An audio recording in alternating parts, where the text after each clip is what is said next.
Thank you very much for the kind introductions.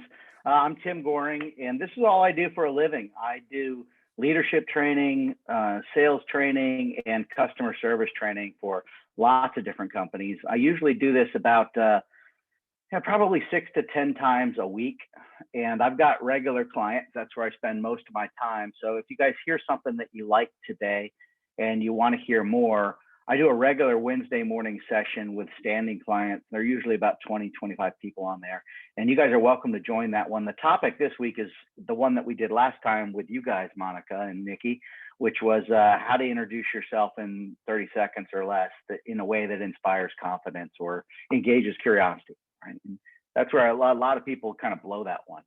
And if you don't start off that right, aligning expectations becomes, almost impossible.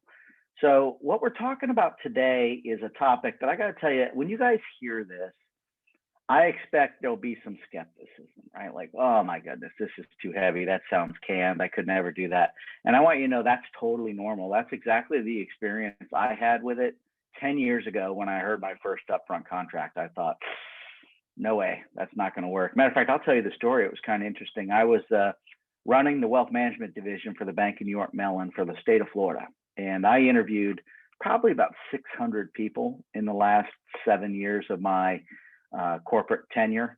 And I was interviewing this really polished lady who came into my office. And I always gave people about an hour for the interview. But sadly, I usually knew in the first, 10 or 15 minutes, whether or not I thought I was going to hire them or not. And in her case, I knew in 30 seconds because she blew me away with this upfront contract, and I just couldn't believe it. And literally, here's what I'll remember it because it's become a big part of my life. But she sat down in my office, and I usually had my executive assistant introduce me about 30 minutes in with a fake phone call, and then I would either tell her, "Oh yeah," and then I would cut the interview short, or I would say, "You know what? Tell him I'll get back to him if I was liking what I was hearing." And in this case, like I said, I knew in 30 seconds. So she came into my office and she said, "Hey, Tim, thanks a lot for inviting me in. How much time do we have today?"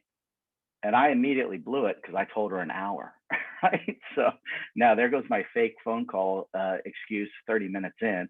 And then she hit me with the rest of it. She's like, "Hey, you probably have a bunch of questions for me, Tim, and I want you to know that's totally okay. And I've got a whole bunch of questions about the bank. And if for whatever reason you're not seeing it's a fit, feel free to let me know that at the end of the interview, and I'll extend you the same courtesy. But if you're inspired, let's talk about next steps today and not waste any time. Sound fair?" And I was like, what just happened to me? I literally stopped the interview and I'm like, what was that? And she said, that was an upfront contract by Sandler. And I'm like, well, I've never heard of Sandler and I'm a sales training junkie. So, tell me more. And, she explained to me it was all about aligning expectations and putting my agenda before hers. And I thought, well, you crushed it. I'm like, where do you use that? And she said, I use that about 3 times of every meeting I do all day long, every single day. And I thought to myself, come on, let's say it again. And she said it again, word for word. I mean, it was just powerful. Thanks for inviting me in. How much time do we have? Tim, you probably have a whole bunch of questions for me. I've got a bunch of questions for you.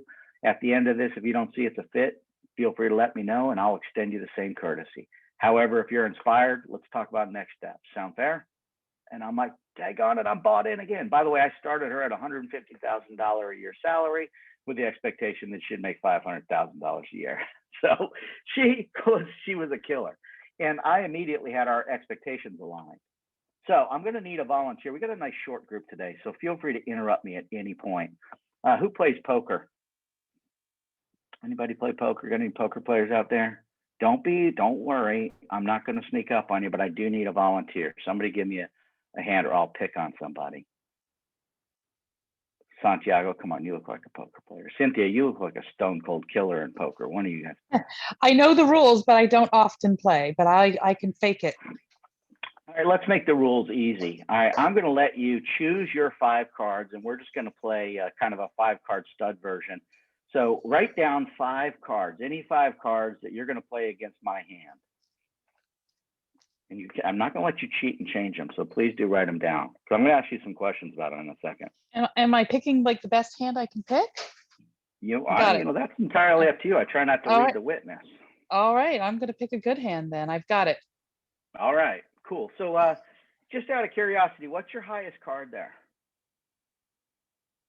Ace. An ace. All right, cool. How many of those aces do you have by any chance? More than one of them? One. Just one. Oh, that's not too bad. How about the same suit? Are they any of your cards in there the same suit? Yes, they are. Ooh, yeah. Which suit? I'm just curious. Hearts, of course. Hearts. I like that. That's exactly what I would have done. How many of those hearts do you have? Oh, 5. 5. Okay, I fold. All right. Now, what just happened there is what we call in Sandler the buyer-seller dance. You know, that's not at all how poker is played, right? If I ask you questions, and by the way, if you ever play poker with me, I do ask questions like that. Hey, what do you got? Got a pair of jacks in there?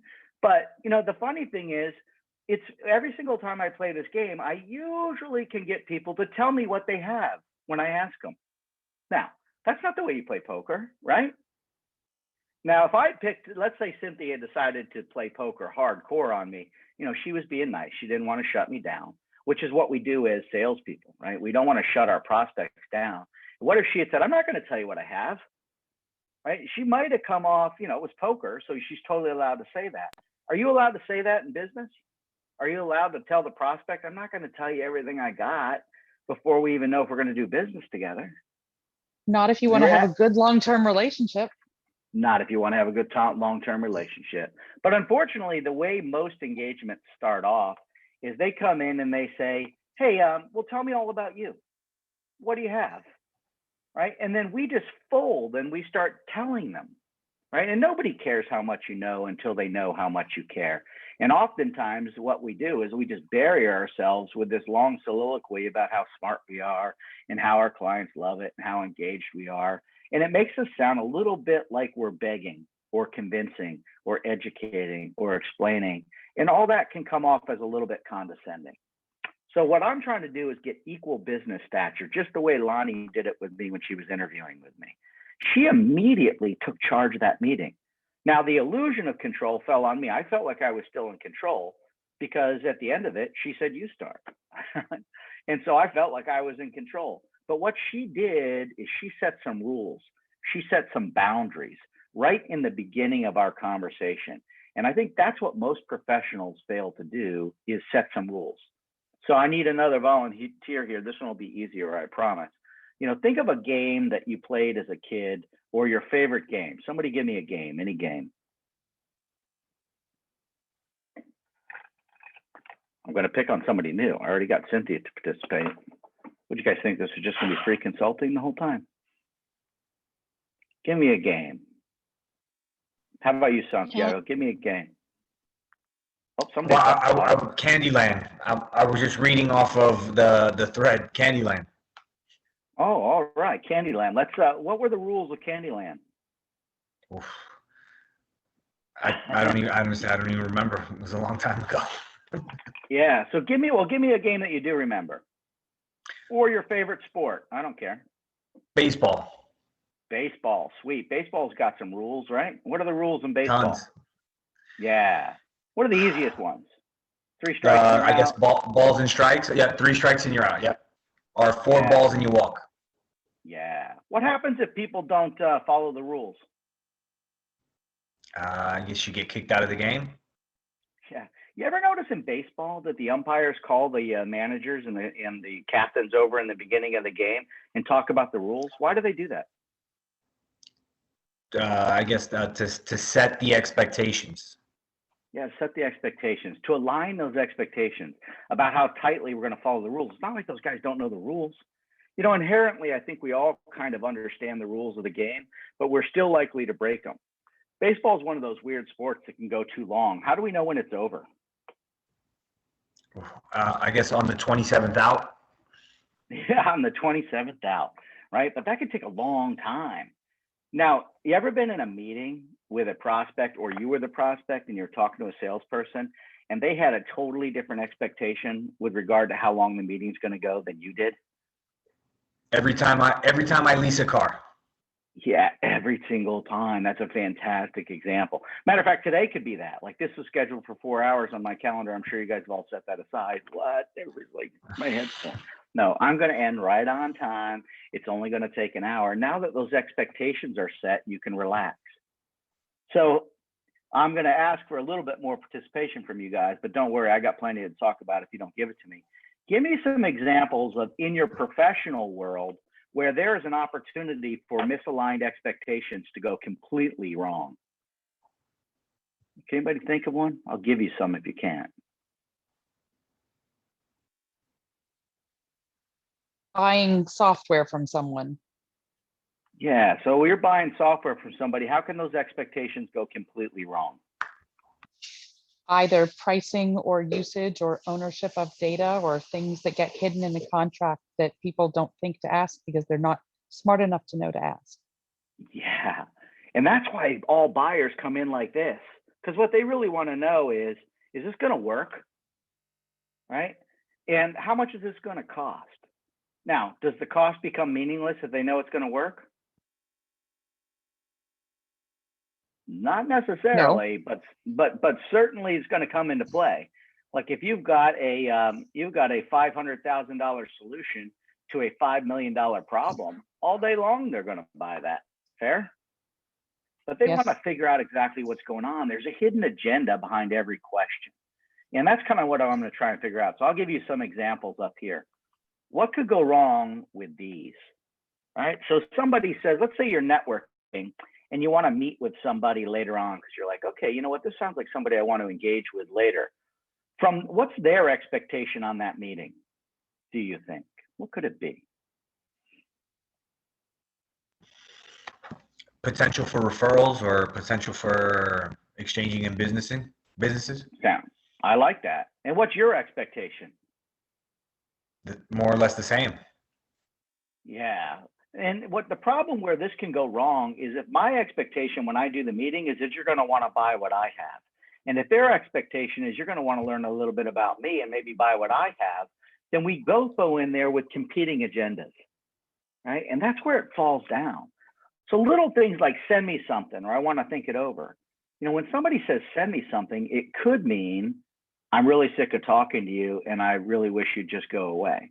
Or it could mean send me something important and I will take a look at it. Now, I want to align those expectations. If I'm going to send somebody something, the first thing I want to find out is, are you really saying goodbye here, or do you really want me to send it to you? Then I want to find out, what exactly do you want me to send you? And then I want to find out, after I send that to you, when do you think you're going to take a look at it? And the reason I want to know when you're going to take a look at it is I want to make sure that we can talk about it right after you look at it, so it's still fresh in your mind. And by the way, it's still okay to say no thank you, just like Lonnie said. If you're, for whatever reason, you don't see it's a fit, that's okay. I relieve a lot of pressure when I tell them that just because I want to meet one more time after I send you something doesn't mean you can't still say no. Just give me the courtesy of a no or a yes. Let's agree on the outcome at the onset. And that's really the essence of this upfront contract that I'm talking about to you guys today, is that we're going to never do anything without getting mutual agreement on what's going to happen if we do that, right? Because what usually happens is we have this offset bridge scenario here. You know, the prospect comes into the meeting and he expects me to just do my features and benefits presentation to him, right? They expect me just to do all the talking. And then when I turn it around like I did to you guys today, you probably thought you were going to come here to this lunch and learn and just hear me talk. And then here I am blowing it by asking you to participate, by asking you questions, right? And my expectation was everybody will have their cameras on. They'll be totally loving this. They're going to like everything I hear, and they're probably going to call me later and want to be clients. Yay! All right, so I'm a little delusional, okay? And we call that mutual mystification, right? And if two people come in with their own version of mutual mystification, in other words, they think that what's going to happen is really going to happen, there is a recipe for disaster. So in our world, we like to think about the elements of that upfront contract. So let's break down what Lonnie said to me. You know, immediately when she came in, she showed some appreciation. Hey, thanks a lot for inviting me in. And by the way, that was a powerful line right there, that word invite. Think back to the vampire stories that you heard as kids, right? The vampire can't come into your house until you do something very specific. You invite that vampire in. Now, once you invite that vampire in, that vampire can do whatever they want. They're a vampire. They can suck the life right out of you. right? And that's the reality of the word invite. When you invite somebody to your house, you serve them coffee and you treat them as a guest. When you say thank you for inviting me in, you just went from vendor to equal business stature because you said you invited me in. Even if you set the meeting, let's say you were networking with them and they were vaguely interested in what you had, and you set the meeting for Tuesday at noon. Well, Tuesday at noon, when you say thank you for inviting me in, they were like, well, you asked to come in, but you said thank you for inviting me in. And since they accepted your invitation and now you're in their environment, they've just invited you to talk. That's what that's all about. I like to level set the time. And by the way, sometimes the time is on me and sometimes the time is on them. You ever have a friend call you and they're like, hey, you got a minute? And you're like, sure. And they're like, okay, let me break this down. My husband just filed for divorce and here's what's going on. And you're like, well, I got to go into a meeting. Now all of a sudden you look mean because you didn't set an expectation with regard to time, and nor did they. They had mutual mystification. They clearly said you have a minute, but they didn't mean it. So instead of saying, do we still have an hour or do we still have 10 minutes? I like to say, how much time do we have? It's a nice, broad, open-ended question where I can get a poker tell. I'm always looking for a read. And the way they answer that question, I'm going to listen to the way they say it, to what they say, to the slowness or the fastness of their pace. So if they're like, yeah, I still have an hour. I don't really believe that you're excited to hear what Tim has to say for an hour. But if they're like, I only have 15 minutes, then I know I'm going to speed the rest of this up, but I'm not going to change it much. The single biggest thing that my clients struggle with when they're trying to do this for the first time is putting the prospect's agenda first. Right? It's so hard to do. The way I train my brain to do it is to use their name and the word you. As soon as I say somebody's name, Rodney, you, Laura, you, Steve, you probably have some ideas. You probably had something you wanted to talk about. You probably had a reason for joining us today. When you hear you and you hear your name, it changes your physiology. It changes your attention span. It makes you kind of focus on what's going on. So when I say, Cynthia, you probably had some reason for attending today, and I'd love to tell you all about me, I've changed the whole dynamic of the meeting right there. And by the way, most people do something along the lines of this. They say, hey, thanks for having me. Do we still have 10 minutes? I want to learn a lot about your company. Now, I was doing that fast, but I want to learn a lot about you. Started with the word I. That does not grab the attention the same way you does, right? Because we're talking about me. And by the way, as soon as they start telling me about their company, does that benefit me or them more? Everybody thinks, well, me learning about their company will benefit them. Yeah, well, that's true, but that's also kind of selfish. They already know about their company, right? And by the way, most people aren't going to tell you what's really going on with their company because they're smart enough to keep their guard up a little bit. If they say, I'm failing and I really need, I've got $500,000 in my budget and I really need to fix this technology problem, then they've given away their cards, just like I got Cynthia to do with my buyer-seller dance in the poker game. They're still going to ask these questions, but you're going to be ready for them. When I change the dynamic and I say, you probably have some things you want to talk about, they're like, well, I was hoping we'd start with that. Right?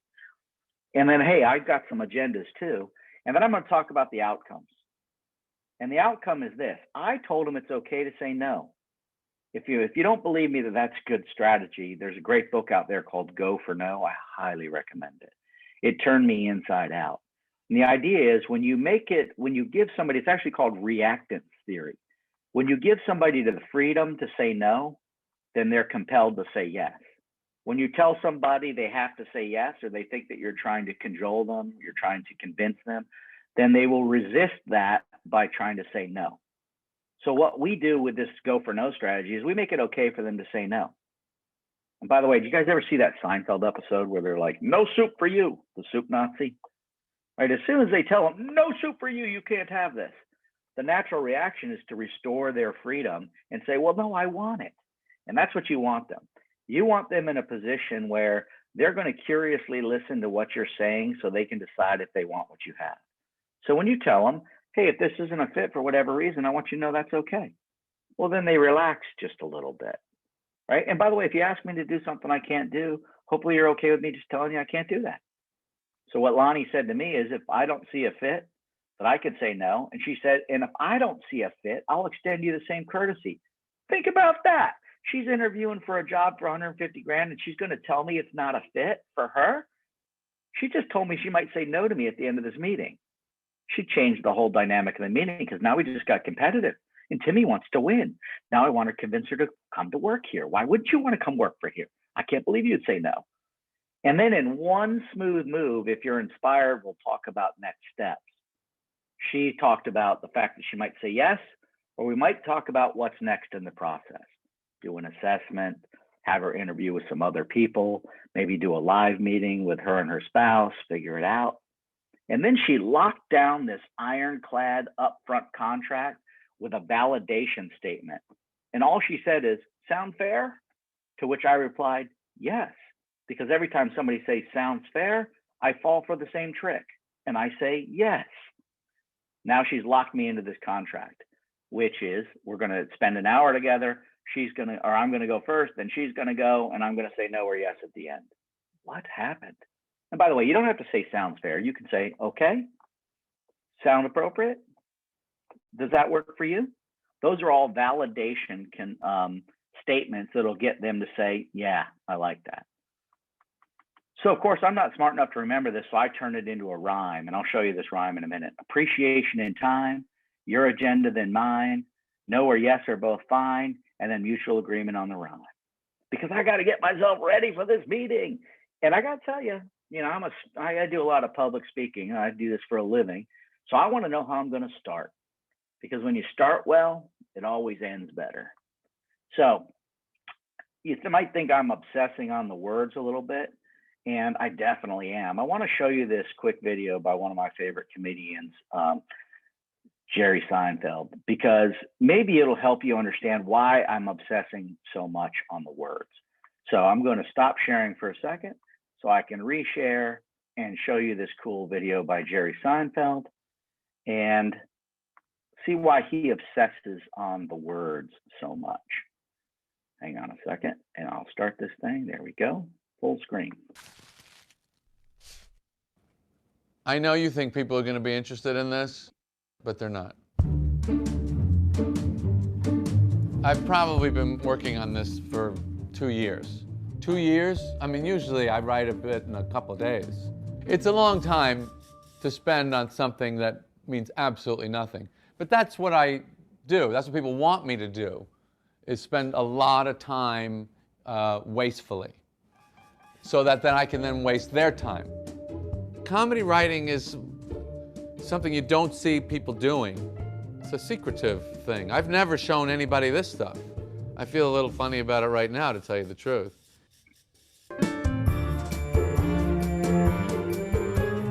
In comedy, what you do is you think of something that you think is funny, and then you go from there.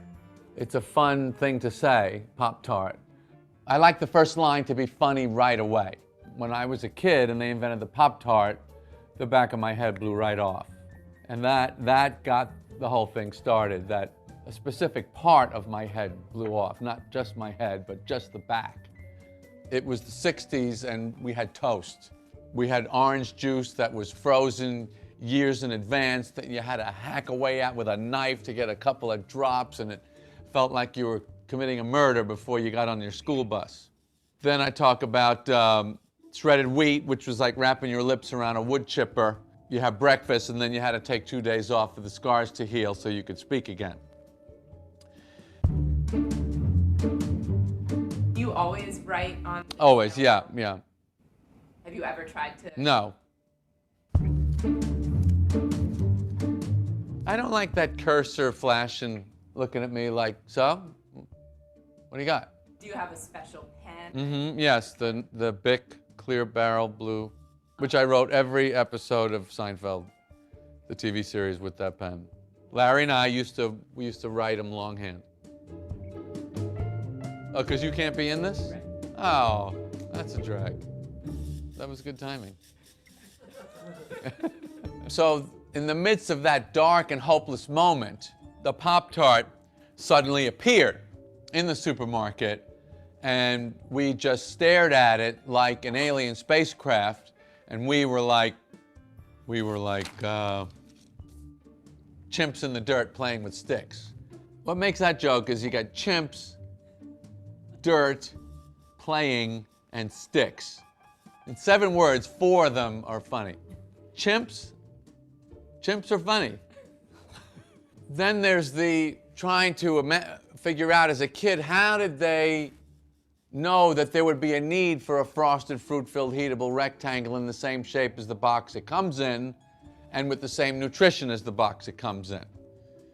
In the midst of that darkness and hopelessness, the Kellogg's Pop-Tart appears. And they always laugh there because that indicates, oh, he's telling us a story. And then my next joke that I want to get to is chimps in the dirt with sticks. So now I'm looking for the connective tissue that gives me the really tight, smooth link, like a jigsaw puzzle link. And if it's too long, if it's just a split second too long, you will shave letters off of words. You count syllables, to get it just, it's more like songwriting. Then I had to figure out how to end the thing, and that's the hardest part. If you have a long bit, the biggest laugh has to be at the end. It has to be. It can't be in the middle or the beginning. And this was very daunting. Once this Pop-Tart had come into the world, I didn't understand why we were still eating other kinds of food, because this seemed to be definitely the new way. 2 in the packet and 2 slots in the toaster. Why 2? 1's not enough, 3's too many. And they can't go stale because they were never fresh. They can't go stale because they were never fresh. That took a long time. And I know it sounds like nothing, and it is nothing. In my world, the wronger something feels, the righter it is. So to waste this much time on something this stupid that felt good to me.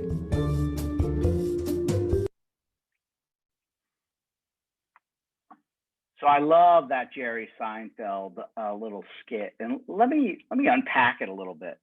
He starts off by saying, I don't want to waste your time, right? Which makes you. By the way, my girlfriend, I love stand-up comedy. My girlfriend says it causes her anxiety. I'm like, what do you mean it causes you anxiety? She's like, I just don't want to see them bomb. I can't imagine what they're going to do. And I think your prospects come into your meetings almost with the same attitude. Like, I don't know if this is for me. I don't know if I'm going to think this is funny. I don't know if this is going to be any good. And they want to see you succeed. So sometimes they baby you a little bit and they nod their head and they feign interest. And then they say, send me something. And you never hear from them again. Right. And so we kind of do the polite clapping. And so what Jerry Seinfeld does, he says, you got to start strong. Right. And I love that. And every little word mattered. When he said Bic Clear Barrel Blue, I had an exact picture of exactly what pen he was using, right? When he said that whole line with the chimps in the dirt playing with sticks, I thought that was hilarious, right? 4 of the 7 words were tight and had impact. And that's what you're looking for, is you're trying to change the physiology of the person that you're speaking with right in the beginning of your conversation, so they can quickly assess, is there something in this of what Tim is saying that is good for me? Right. So let me get back to my PowerPoint presentation for you guys. And by the way, I'm giving you guys the 1-hour version of about a 4-hour talk. And a lot of this has practice, which is why clients come to me. It's part information and education, but then you've got to apply it, because without the application, you can't expect the transformation. Right. And if you don't practice it, you can never expect to have domination. And that's what I work with folks on. So here's my jingle again. Appreciation and time, your agenda, then mine. No and yes are both fine, and then fear and agreement on the rhyme. And the fear, Pete, I didn't really address in that last one. I said mutual agreement on the rhyme.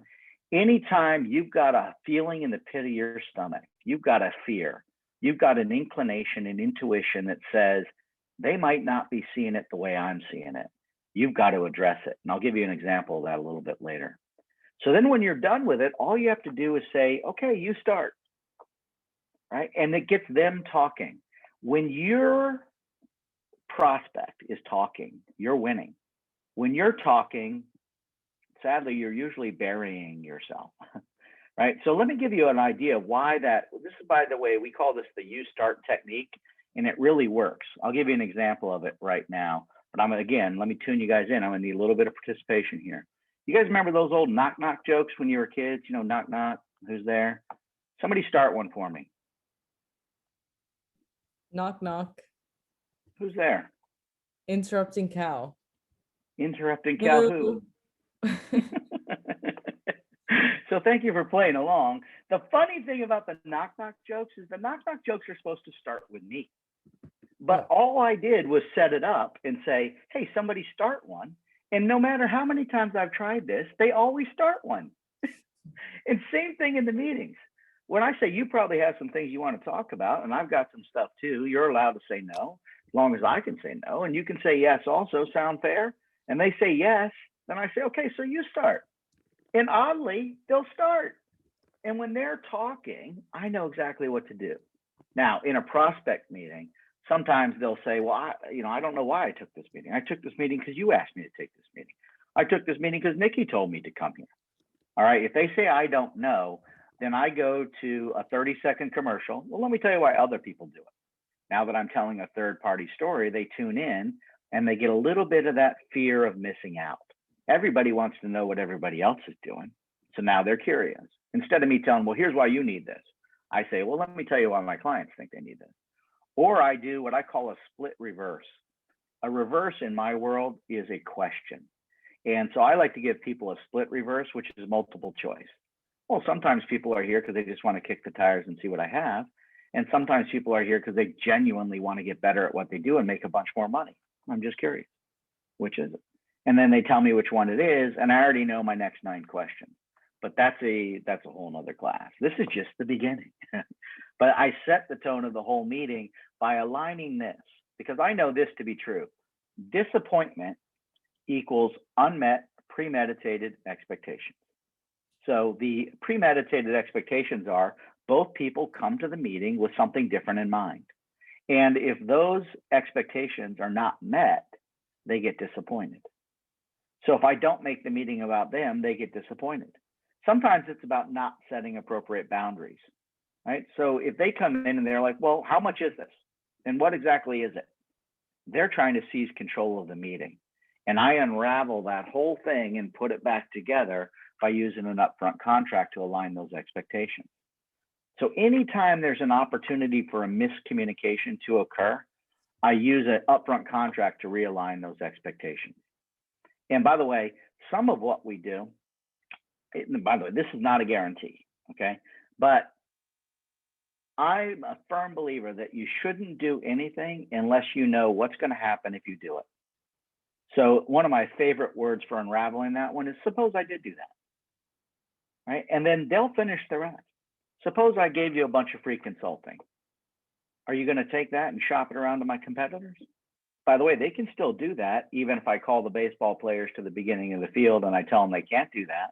But if they do, now I'm holding them accountable to a standard, to a rule, to a boundary that they agreed on.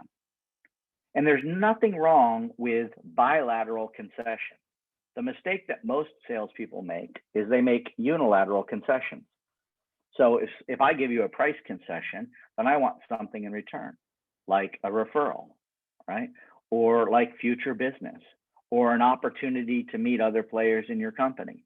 Whatever it is, I can always get something back if I just ask for it, if I make that a rule. So that's one of the things that this helps me do. So let me give you an example of a biggest fear. So when somebody says, send me something, just to stay on that one topic, right? My biggest fear is I'm going to send them something and I'm never going to hear from them again. Maybe I'm all alone in this one, but I've been ghosted, right? So I'm going to do what we call in the Marine Corps a preemptive strike. I started my career off as a Marine, but I learned this preemptive strike thing from my dad. I had an older brother, and my older brother would always take shots at me on the way to the refrigerator or the TV or the bedroom or the backyard. Didn't matter. And my dad finally said, look, Timmy, you know he's going to hit you. Hit him first. What? Same thing with your biggest fear. If your intuition tells you that they're going to ghost you, then just make it against the rules, right? So if somebody says, hey, send me something, I'm happy to do that. But let's say I send you something this evening Can we just both agree that we'll get back on the phone one more time to either say no, thank you, or yes, so I don't feel like I wasted my time sending you something? What? And now I just made that a rule, and I can throw a, does that make sense? Yes. Or, hey, sometimes when people say send me something, what they're really saying is no, thank you. Remember in the beginning when I said no, thank you is okay? Is that where we are? And if they insist at that point that they want me to send them something still, then great. I'm going to send you something that'll have impact, that's good for you. And all I ask in return as my IOU is an opportunity to get a firm no or a strong yes, and I don't care which. But it gives me an idea of, that's the problem with scripting. I don't know if they're skeptical or upset or difficult or cooperative or ambivalent or scared or angry. And we haven't done this module yet with you guys, but I don't know if they communicate more like Donald Trump or more like Peyton Manning. Are they like Tim Goering that likes stories, or are they like Bill Gates that likes a whole bunch of analytics? So I've got to practice this new skill to the point where I feel good about it. So I scripted one for you, and I'll send this presentation to you. Matter of fact, when we're doing the Q&A, what I'll try and do is put it in the chat function so that I'll just attach it and you guys can rip it off. So I've written one out for you. Thanks for inviting me in. How much time do we have? Let's start with whatever you might need. Then we can go to whatever I might have.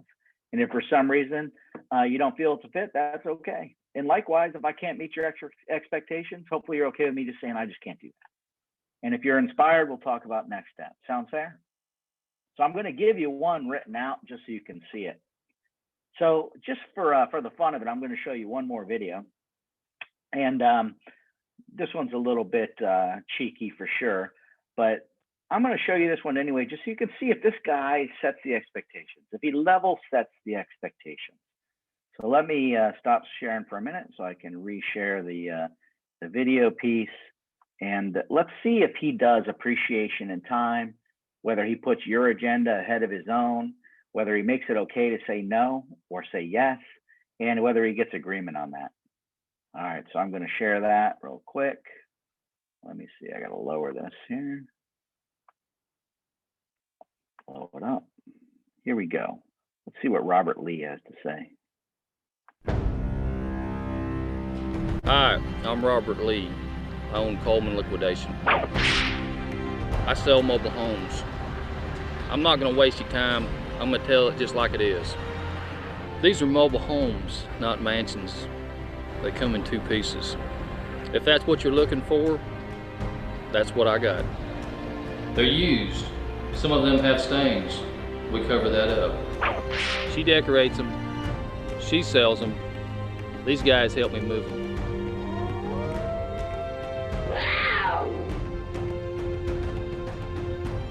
A bouncer in Birmingham hit me in the face with a crescent wrench 5 times.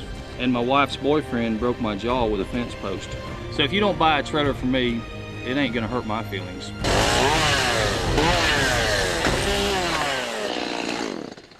So come on down to Coleman Liquidation and get yourself a home. Or don't. I don't care.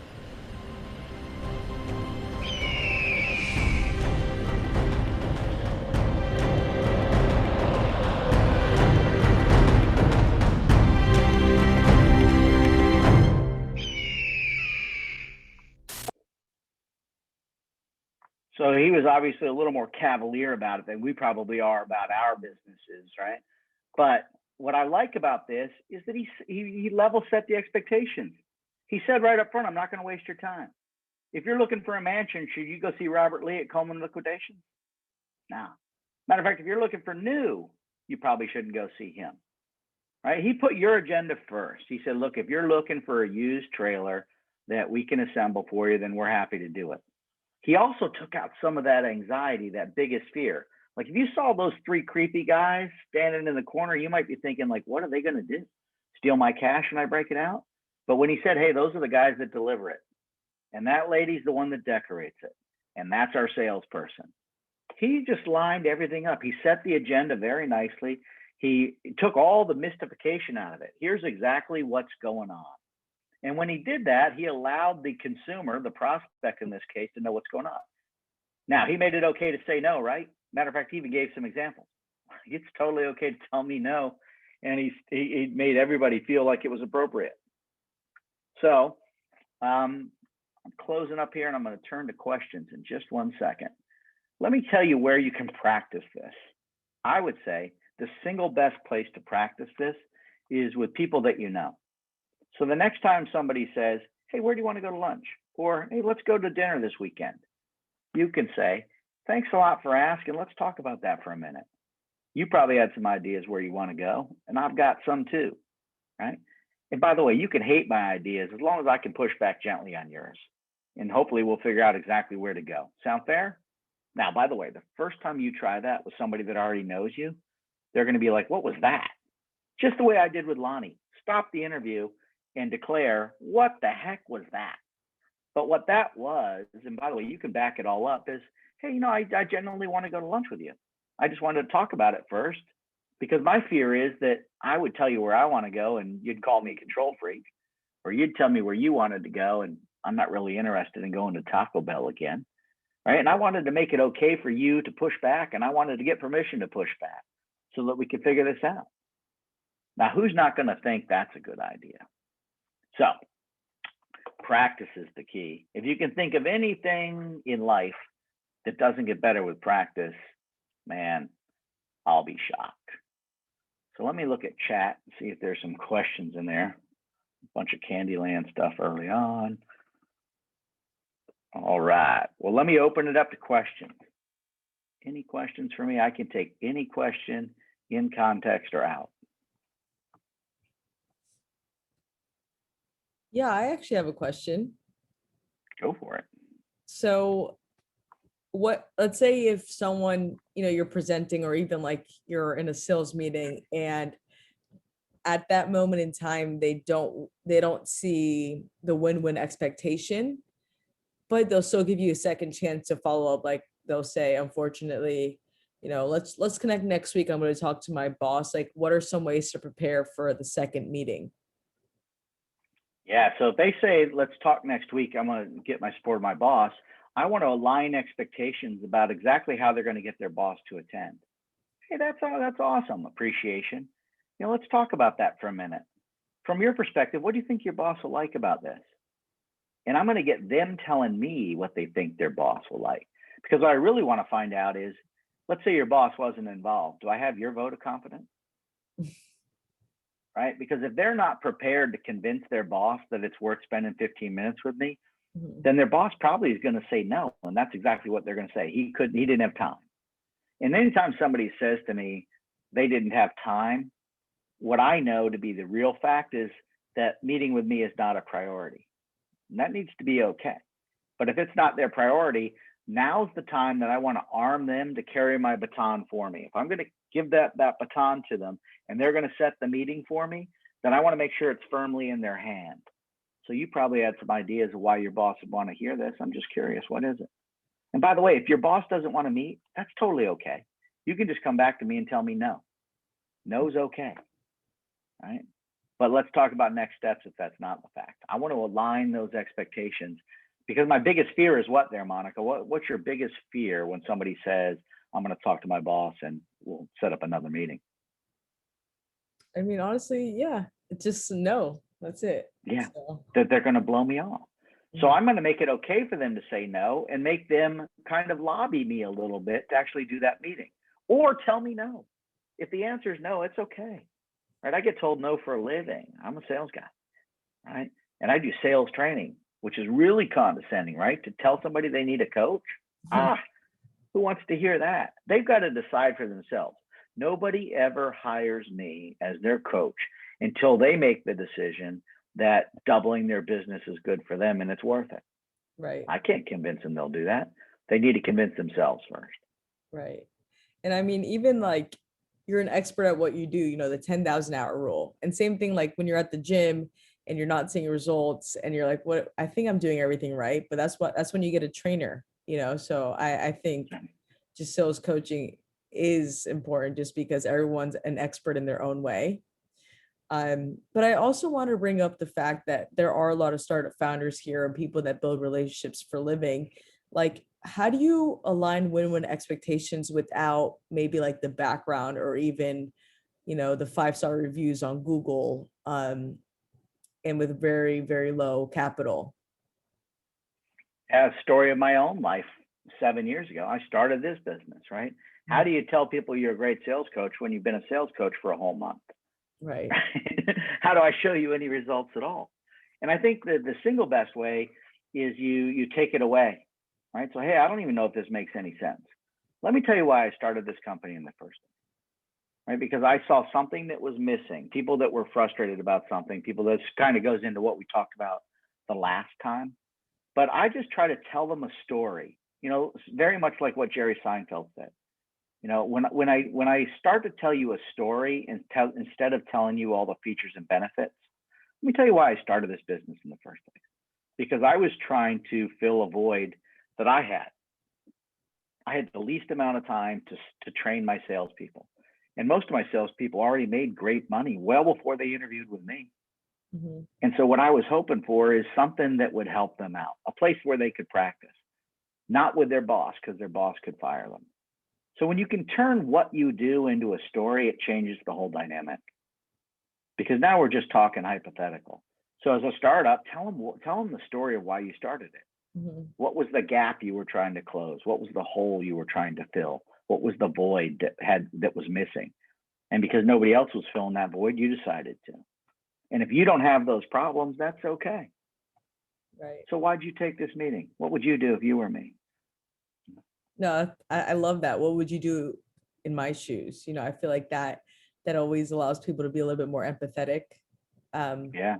with what you're doing and how you see it. So I think I'm gonna write that down actually. What would you do if you were me? Yeah. Which is very closely related to one of my other favorites is anytime somebody gives you a firm objection, I just say, well, what would you do if the opposite was true? Which gets them to argue my side. That's cool. And by the way, you can use that in relationships too.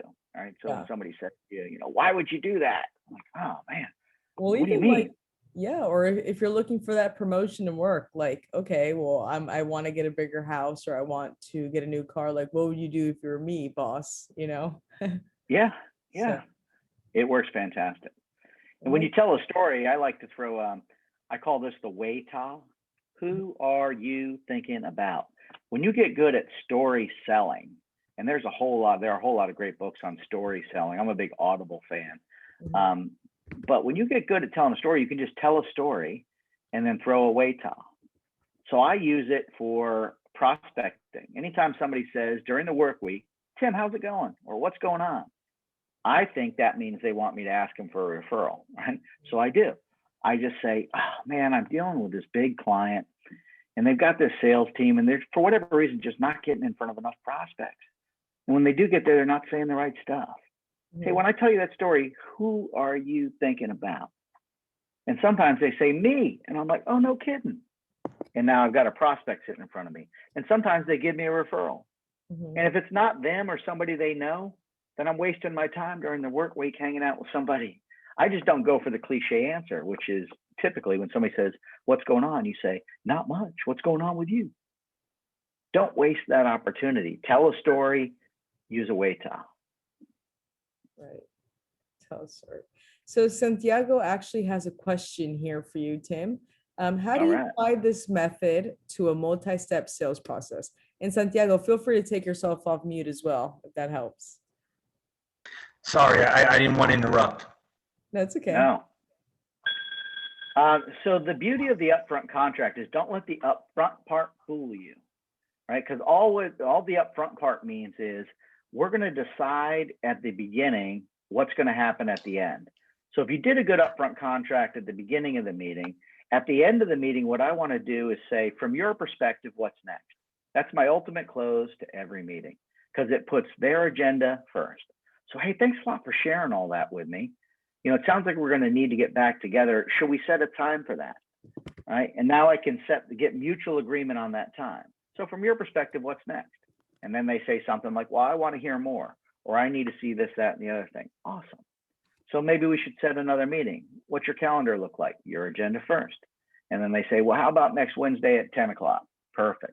Now let's say next Wednesday at 10 o'clock, though, I call you and you don't answer. How would you like me to respond?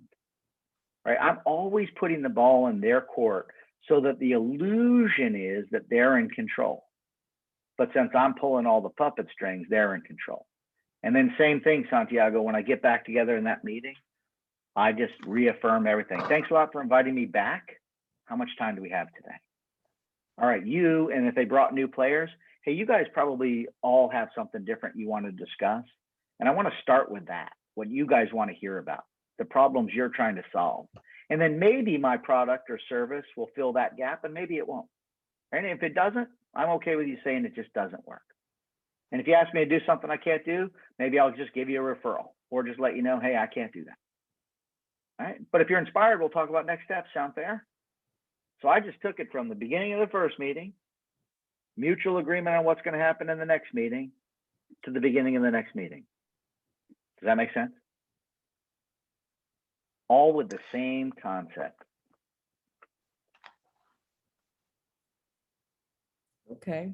Well, thanks, Tim. If anybody does not have any more questions, or if you do have a question, please just take yourself off mute. Ask Tim. I'm also going to set a follow-up email with Tim's email and also a recording of this presentation so you guys can review, you guys can share it out to your teams, to your friends, you know, align win-win expectations with your community as well. So yeah, if no one has any more questions, Tim, do you have anything left to say? I'll just throw one more thing. I'll throw this in the chat right now. If you want to, the topic we used the last time when I was on here was the 30-second commercial. I always invite people to see me in action with my clients. Every Wednesday morning from 8:30 to 10 o'clock Eastern time, we do a session. Next week, we're doing the 30-second commercial. So how do you introduce yourself in a way that'll inspire confidence or engage curiosity, which is one of my favorite talks. I redo this one about every 2 months, no matter what the topic is. So last week we did upfront contracts. Now we're doing 30-second commercials. The week after next, we're going to be doing how do you discover the client's reasons for doing business? What are the 9 questions that you asked there? And then we'll go into talking about money and then get into the decision maker. Right. So I always know exactly where I'm going, but if you want to see what the interaction looks like, feel free to tune in. First one's free. And all I ask is that if you tune in, you give me a chance to get a conversation with you so you can say, no, thanks, not for me, or yes. Boom, upfront contract. So, yeah, and I copied it, so I'll paste it in the Eventbrite follow-up that you guys will all receive as well. And also I want to give a shout out to Rodney. He's on here right now. He's actually he works for DSS. They have an amazing team there. So thanks for joining us, and even Laura and Santiago, welcome to the Tech Hub South Florida fam. We'll definitely be seeing you guys again. And Tim, we'll definitely bring you up for a part 2 in a few months, maybe like storytelling, sales, kind of what you mentioned. That might be a good topic, but we'll definitely figure it out. Sounds good. Good job. Appreciate it. Thanks, guys. Thanks for tuning in. Appreciate it. All right, everybody. But I hope you have a safe and healthy weekend. Yeah, so thanks for joining us today. Tim, do you want to just close this out? Well, we finished right on time. So let's close by meeting those obligations that we talked about up front. How's that? Thanks, guys. Have a wonderful weekend. All righty.